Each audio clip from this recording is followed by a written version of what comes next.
Batman over the years has had a ton of different films released, whether that's in live action or in animation. And while some of these films are definitely amazing and can even be considered to be some of the best comic book films we've ever gotten, some of them are not so great. In fact, some of these films could actually be considered to be some of, if not the worst comic book films we've ever gotten. And that's why today we're talking Batman the Killing Joke is the worst comic book movie of all time. But before we get into anything, guys, please, for me, like this video, subscribe to the page, and hit that noti bell. Alright, getting into Batman the Killing Joke, first and foremost, we have to understand why this movie even happened. So after the success of Batman Under the Red Hood, DC Animation decided they wanted to adapt more iconic Batman storylines straight to film. However, unfortunately for them, The Killing Joke is a rather short comic, so to try to get a full-length film out of it is definitely extremely difficult. Now, one route you could take when trying to attempt this would be to just fill out the story with more things for the characters. Develop Commissioner Gordon a little bit more because of his importance in the story. Maybe flesh out why Batman and Batgirl have the relationship they do. Maybe showcase a little bit more about their past together. However, instead of doing any of this, or instead of building up the Joker even better than they did, they decide to introduce one of the worst characters that DC Animation has ever given us. So, I introduce you to Paris, France. Yes, that is his name, and his character boils down to two things. One, a spoiled, entitled rich kid who thinks because he can use a computer, he has the right to control the family business, and his more annoying and horrible trait of wanting to sleep with Batgirl. Yes, a large majority of this movie is focused on trying to screw Batgirl, literally. And I'm not just talking about just Paris, France. There are multiple characters who either end up screwing Batgirl, or it's alluded to that they want to or attempt to screw Batgirl. And I'm sorry, but that is not the basis of a good story in my opinion. Like I mentioned earlier in the video, you could have filled out the runtime with more interesting things. However, instead, we get to follow Paris, France as he uses his computer knowledge to try to overthrow his uncle's business and try to run things, but none of it actually works. In fact, he fails pretty miserably. And in fact, the only thing he succeeds at is trying to trap Batgirl into having sex with him. So that leads to us getting multiple scenes of him very uncomfortably trying to sleep with Batgirl over and over again. He is essentially a lovesick stalker, and that's a large majority of the plot of the first half of this movie. And a lot of the other plot is also horrible. So I introduce you to probably my least favorite thing that this film does, and that is diminishing Batgirl into a lovesick, horny girl. Yes, all she wants to do in this film is sleep with Batman. If you thought Paris, France wanting to sleep with Batgirl was bad, well, you're gonna love this, because a majority of Batgirl's character in this entire movie revolves around the fact that she wants to sleep with Batman. Even her interactions with other characters as her other persona of Barbara Gordon is her quite literally talking about how she wants to sleep with Batman. And if that weren't bad enough, this film takes it a step further and actually gives us a rooftop scene between Batman and Batgirl actually having sex. And it is absolutely horrible. That is something that I never wanted to see in film. I think the only other moment that I've hated more watching in animation was when Harley Quinn had Nightwing strapped up to a bed and she quite literally assaulted him there. And they make a joke about it later in that film. But this is almost as bad as that, because her entire character arc revolves around her wanting to sleep with Batman. And after she sleeps with Batman, does her character change? Does she go on some type of insane journey? Does she grow out of this? No, she doesn't. It literally flashes to her once again talking to someone as her Barbara Gordon persona and mentioning the fact that she finally slept with this person. She says the sex was amazing and goes on and on about it. However, also states that nothing changed with their relationship. Once again solidifying that all Batgirl's character boils down to in this film is a lovesick, horny girl. And that is not what I want out of Batgirl. I absolutely hate every single thing they do to Batgirl in this film. And it also makes it worse because Batman and Batgirl as a pairing for romance is probably my least favorite for both characters involved. I absolutely hate it. There is not one single iteration of these two characters that I truly believe belong together, that I truly believe have good enough chemistry to justify them being together. Now, the only thing I will say is at least this film decided to age up Barbara Gordon a little bit, so it doesn't make it quite as creepy as the DCAU Batman when he goes after Barbara Gordon, but still, I'm not a big fan of it. And after they actually do sleep together in this film, it creates this distance between the two characters to the point where Batman becomes so overbearing and overprotective, he won't let her go after Paris France, and his reasoning is because Paris France has become obsessed with Batgirl, but like, that shouldn't matter at all. Paris France is not a huge threat. Paris France does not compare to any of the villains that Batman and Batgirl have faced up until this point. Again, this is an aged up Batgirl, so you could assume that she has been Batgirl for a decent amount of time. And then as Batman is about to stop Paris France, he just somehow gets stopped by some missile that causes him some extreme damage. However, luckily for him, Batgirl swoops in and beats the shit out of Paris France. However, in this moment, she quite literally almost kills him, and it makes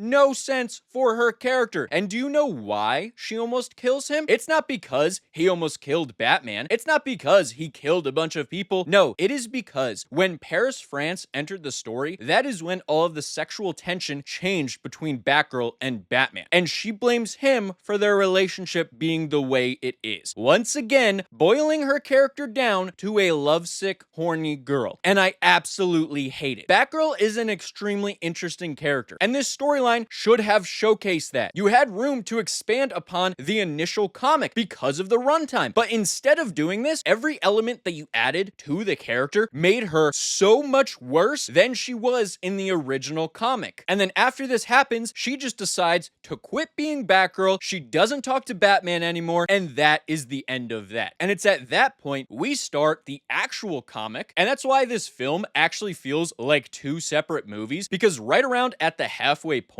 is when we actually get into the stuff from the comic. That's when the Joker starts to be a more prevalent character in the story. Commissioner Gordon actually gets some decent screen time. However, it isn't decent enough considering how much of the plot actually revolves around Commissioner Gordon, and everything just seems incredibly rushed. The Joker gets out of prison and immediately goes to visit Commissioner Gordon. And once he gets there, he shoots Batgirl and very creepily decides to say, I'm going to stay here and here's to crime, and decides to sexually assault Batgirl. So once again, all her character exists to do in this film is to either fawn over men or be fawned over by men. And I absolutely cannot stand that. Like I mentioned before, Batgirl is an interesting character. However, if all you make her character about is sex appeal and her sex drive for other people, I am not going to like the story at all. In fact, I'm going to absolutely despise it. That does not give me a compelling character to follow throughout a story. I don't care about their fate in the end because they have no actual compelling reasons to want to do what ends up happening in the story they're in. After this happens, Joker then tries to make Commissioner Gordon break and show that every single person could be just like him. All it takes is one bad day. And he does this by showing Commissioner Gordon hundreds of pictures of Barbara Gordon just naked and the Joker doing basically whatever he wanted to her after he had paralyzed her. And again, I get what they're going for with this moment. However, this would have been so much more impactful if we spent the beginning parts of the film laying the foundation for this. Show us the relationship and dynamic between Barbara Gordon and Commissioner Gordon. Show us the unbreakable will of Commissioner Gordon. Show us more of this theme that the Joker is trying to showcase. We are halfway through the film, and just now we are realizing what the actual theme is supposed to be, and it's even worse because it doesn't technically happen at the halfway point. I believe it's actually closer to about 3/4 into the film is when we actually get to know what the Joker's actual intentions are, and in my opinion, that just makes for such a non-compelling story and makes a lot of the audience not interested in the resolution because we have no investment in the overall story and in the overall arc. So all in all, I just feel like all of this was really mishandled. I feel like they looked at the success of Under the Red Hood and they tried to mimic that. However, they overestimated the interest level that people would have in a character like Paris France and the sex life of Batgirl. But all that being said, I do have a few things that I actually somehow liked from this movie. The interaction between Batman and Joker towards the end of the film was something I actually really liked. The whole interaction of Batman trying to reach out a hand to the Joker was something that was pretty symbolic between these two characters, showcasing that Batman doesn't want a fight to the death with this person. He actually does want to try to help him. And even the way the Joker responded is something that I really liked. And for a moment, you actually see through his crazy and you see that he is just a victim at the end of the day. However, once again, I will say this is undercut by the lack of progression for this specific theme in this movie. We should have had this theme introduced towards the beginning of the movie. Take out Paris, France. Take out Batgirl wanting to screw Batman. And instead, interject all of these different character dynamics between Barbara Gordon and Commissioner Gordon, between the Joker and Batman. All of this stuff that you get for the Joker's backstory, have it throughout the film instead of crammed in for the last half. It also makes certain things feel incredibly rushed. And that's why when you get to the end of the film and you have that moment where it's very ambiguous to whether or not Batman actually kills the Joker, it feels like it doesn't have that much weight to it because the entire film wasn't building towards it. Only about half the film was actually building towards that moment. So at the end of the day, it doesn't feel truly earned. However, that being said, I will say I do still actually like that the ending was ambiguous and that the audience just has to try to guess whether or not Batman actually killed the Joker. In my opinion, I do believe that he did actually snap and he ended up killing the Joker, even though Commissioner Gordon told him not to. And after everything Commissioner Gordon had gone through, he still wanted Batman to remain the hero and still wanted Batman to do the right thing. That was something that I really liked. However, like I said earlier, this is unfortunately undercut by the lack of progression and the lack of foundation laid for this story. I feel like so much of this movie wasted so much time on things that no one cares about. No one is going to care about Paris, France. No one is going to care about Batgirl's sex life and the fact that Batgirl has been boiled down to just someone who wants to screw Batman. That is a story that I personally am never going to be into. So all in all, I will say this movie is probably at best